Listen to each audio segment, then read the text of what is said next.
vocês vão ver porque aqui é conhecido como Férias do Urubu. Geralmente, aqui os urubus sempre se acasalam e onde eles fazem muito deles.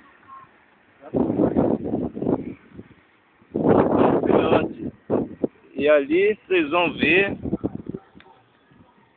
através desse buraco ali, é onde fica o ninho deles. É aqui que eles se reproduzem. E tem até filhotes bonitos.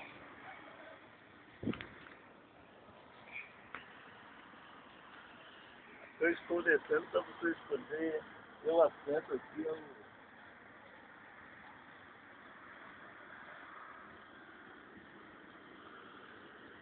E aqui é uma dificuldade para eu descer, que é onde vocês vão ver eles. É uma situação difícil. Eles estão deitados, né?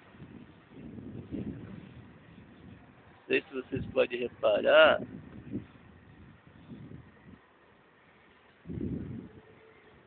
Estão deitados.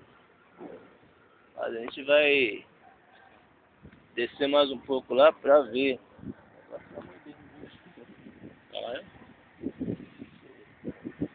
É um pouco dificultoso porque a mãe dele pode avançar em cima da gente, a gente está em perigo de acesso.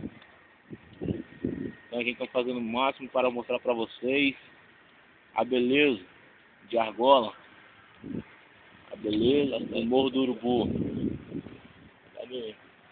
Aqui, segura aqui. Olha o nosso espinho. O morro é difícil acesso para a gente poder mostrar um ninho do urubu, como esse lugar que foi batizado do Morro do Urubu. Vocês vão ver a beleza.